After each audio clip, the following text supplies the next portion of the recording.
Hi friends, welcome back to Deepika talks. ఈరోజు వీడియోలో వరలక్ష్మి వ్రతానికి కావాల్సిన 6 ప్రసాదాలను అయితే తక్కువ టైంలో ఎలా చేసుకోవాలో ఈరోజు వీడియో అయితే చూసేద్దామండి.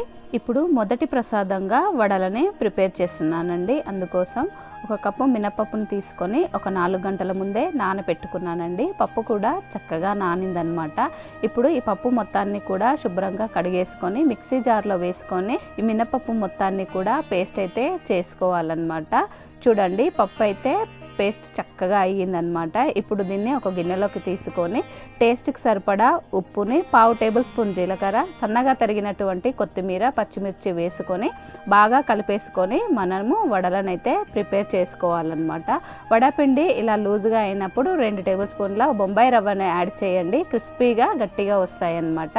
డీప్ ఫ్రైకి సరిపడా ఆయిల్ అయితే పెట్టుకోవాలండి. మనం ముందుగా ప్రిపేర్ చేసుకున్న మినపప్పు పిండిని వడల మాదిరిగా వేసుకోవాలన్నమాట. వడల మాదిరిగా వేయడం కష్టంగా అనిపిస్తే ఒక గిన్నెకి ఇలా క్లాత్ చుట్టేసి వాటర్ తడి పెట్టుకుంటూ వడ షేప్లో వేసుకొని ఒక చిల్లు పెట్టేసుకొని వేడి నూనెలో ఈ విధంగా వేశారంటే మనకు నూనె చేయి పైన పడుతుందన్న టెన్షన్ లేకుండా, చేయి కాలుతుందనే ఇది లేకుండా మనం తేలిగ్గా అయితే వడలనైతే ప్రిపేర్ చేసుకోవచ్చు. చూడండి ఎంత చక్కగా ఎంత బాగా వడలనైతే ప్రిపేర్ చేసుకున్నామో.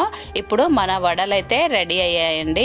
ఇప్పుడు రెండవ ప్రసాదం పూర్ణం బూరెలను ప్రిపేర్ చేస్తున్నానండి. అందుకోసం ఒక కప్పు మినపప్పును తీసుకొని శుభ్రంగా కడిగేసుకొని ఒక 2 గంటలు అయితే నానబెట్టుకోవాలండి. మనము వరలక్ష్మి వ్రతం ముందు రోజు ఇలా పప్పులన్నిటిని కూడా నానబెట్టుకున్నట్టయితే మనకు టైం సేవ్ అయితే అవుతుందండి. ఒక కప్పు మినపప్పుకి 2 కప్పుల బియ్యాన్ని పోసుకొని శుభ్రంగా కడిగేసుకొని 2 గంటల పాటు అయితే నానబెట్టుకోవాలి.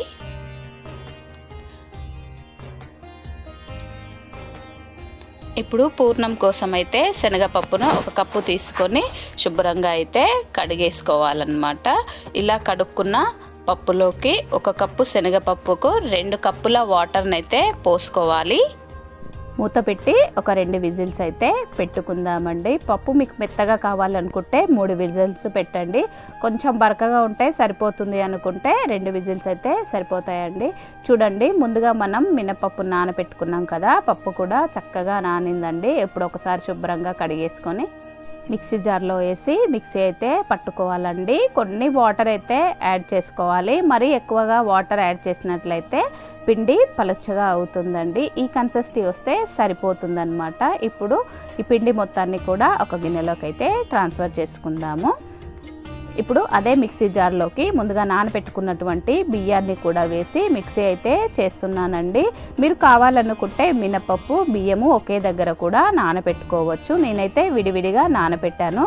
చూడండి, ఇలా కొంచెం బరకగా పట్టుకున్న ఈ బియ్యం పిండిని కూడా ఒక గిన్నెలోకి ట్రాన్స్ఫర్ చేసుకొని ముందుగా మనం మిక్సీ పట్టుకున్న మినపప్పు పిండిని, ఈ బియ్యం పిండిని 2 కూడా ఒకే దగ్గర వేసుకొని ఇలా బాగా చక్కగా కలిపేసుకోవాలండి. పిండి మొత్తం కూడా కలవాలన్నమాట. ఈ పిండిని ఒక గంట పాటు నానబెట్టుకుందామండి.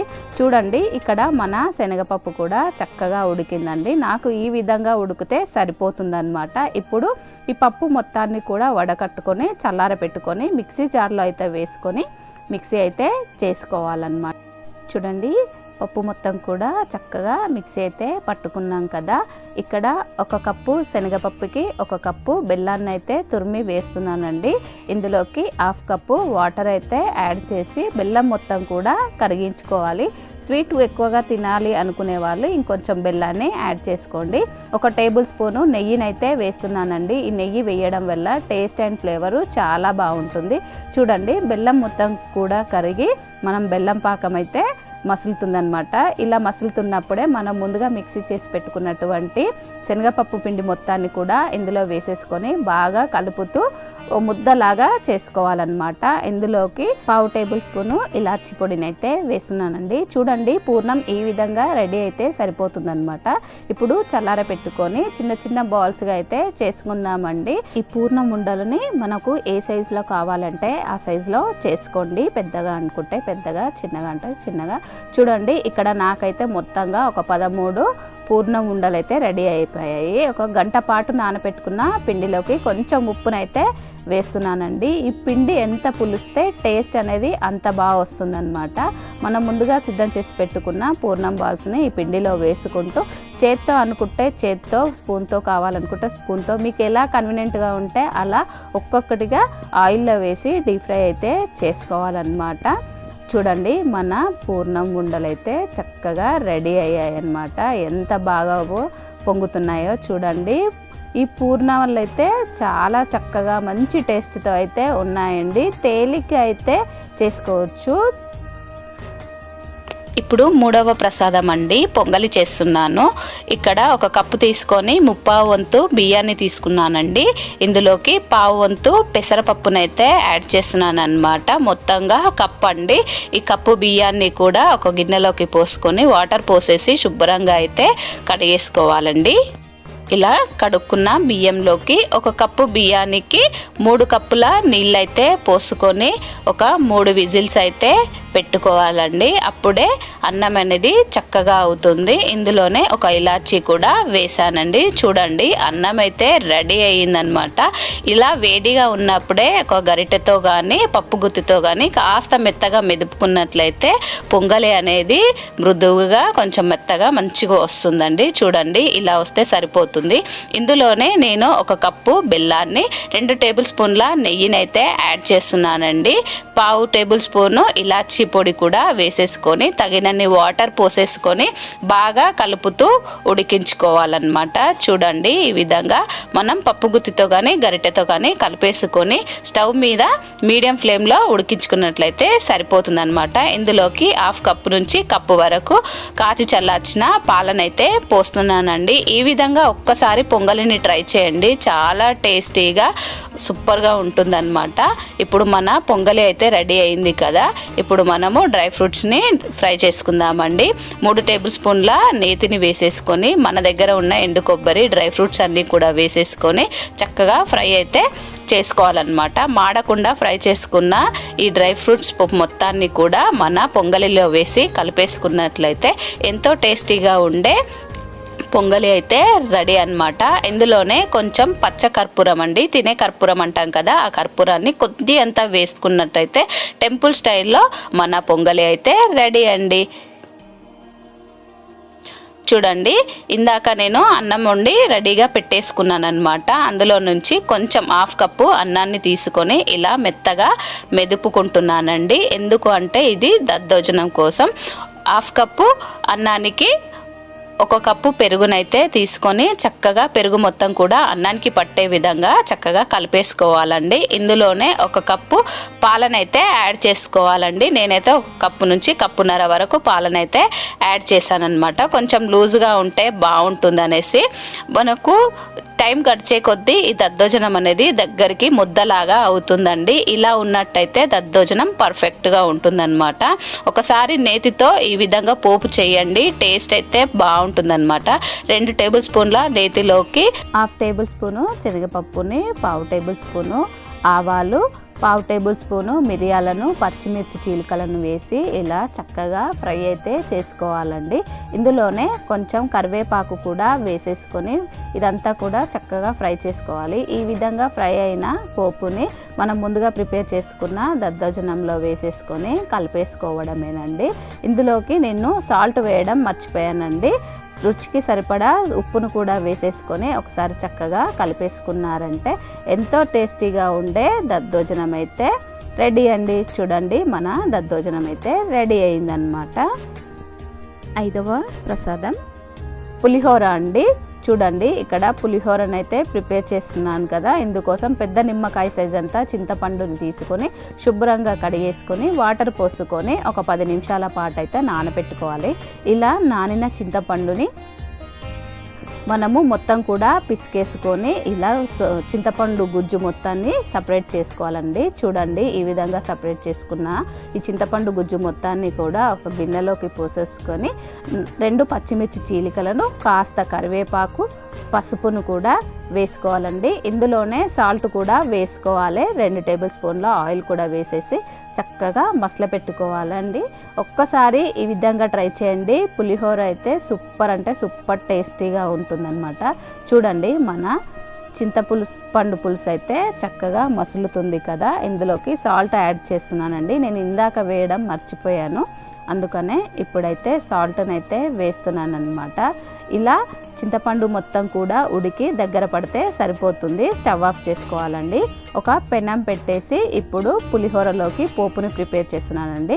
ఒక 4 టేబుల్ స్పూన్ల ఆయిల్ అయితే వేసానండి. ఇందులోనే ఒక గుప్పెడు పల్లీలను కూడా వేసుకొని ఫ్రై చేసుకోవాలని. ఏ పోపు చేసినా కానీ పల్లీలను ముందుగా వేసినట్లయితే చక్కగా ఫ్రై అవుతాయండి. ఇందులోకి 1/2 టేబుల్ స్పూను జీలకర్ర, 1/2 టేబుల్ స్పూను ఆవాలు, 1/2 టేబుల్ స్పూను శనగపప్పు, ఒక 2 ఎండుమిరపకాయలను తుంచి ఇలా వేసుకోవాలండి. ఇందులోనే 1/2 టేబుల్ స్పూను మెంతులను కూడా వేస్తున్నానండి. మెంతులను వేయడం వల్ల మంచి టేస్ట్ అయితే వస్తుందన్నమాట. ఇందులోనే 2 పచ్చిమిర్చి చీలికలను కూడా వేస్తున్నాను. కారం మరీ ఎక్కువగా అవుతుంది అనుకుంటే తక్కువ చేసుకొని వేసుకోండి.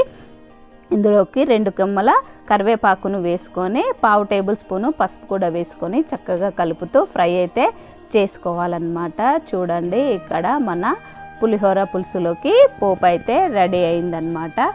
నేనైతే ముందుగానే అన్నం వండి రెడీగా పెట్టుకున్నానండి. అన్నాన్ని కూడా చల్లార పెట్టుకున్నాను. ఈ అన్నంలోకి రుచికి సరిపడా ఉప్పును వేసుకొని ముందుగా మనం సిద్ధం పెట్టుకున్నటువంటి పులిహోర పులుసు మొత్తాన్ని కూడా వేసేసుకొని చక్కగా కలిపేసుకోవాలండి. ఇలా కలుపుకున్న అన్నంలోకి ముందుగా మనం పోపు రెడీ చేసి పెట్టుకున్నాం కదండి, ఈ పోపు మొత్తాన్ని కూడా వేసేసుకొని చక్కగా కలిపేసుకోవడమేనండి. ఇంతేనండి, పులిహోర మాత్రం చాలా టేస్టీగా సూపర్గా ఉంటుందన్నమాట. ఈ వంటలన్నీ కూడా నేను ఫస్ట్ శుక్రవారం రోజైతే చేశానండి. చాలా తేలిగ్గా ఈజీగా అయితే చేసుకోవచ్చు. మన పులిహోర కూడా రెడీ అయిందనమాట. ఇప్పుడు 6వ ప్రసాదం సేమియా పాయసం అండి. ఇందుకోసం 2 టేబుల్ స్పూన్ల నెయ్యిని అయితే వేసుకొని, నా దగ్గర కొన్ని డ్రై ఫ్రూట్స్ ఉన్నాయండి. ఈ డ్రై ఫ్రూట్స్ మొత్తం కూడా ఈ నేతిలో వేయించుకొని పక్కనైతే పెట్టుకోవాలి. ఇదే నేతిలోకి 1 కప్పు సేమ్యాన్ని వేసుకొని చక్కగా కలుపుతూ ఫ్రై అయితే చేసుకోవాలండి. సేమ్యా అయితే మాడకుండా చూసుకోండి. కొంచెం కొంచెంగా వైట్ కలర్ అనేది షేడ్ అవుతుందన్నమాట. ఇలా ఫ్రై అయితే సరిపోతుందన్నమాట. ఇలా ఫ్రై చేసుకున్న సేమ్యాలోకి 1 కప్పు సేమ్యాకి నేనైతే మొత్తంగా అయితే 6 కప్పుల పాలైతే పోసుకున్నానండి. ఇప్పుడైతే 4 కప్పుల పాలను పోసుకొని చక్కగా మనము కలుపుతూ ఉడికించుకోవాలన్నమాట. ఈ పాలైతే వేడి పాలండి, చల్ల పాలైతే కావన్నమాట. చూడండి, కొంచెం కొంచెంగా ఉడుకుతూ మన సేమ్యా అయితే దగ్గరకు వచ్చేసిందనమాట.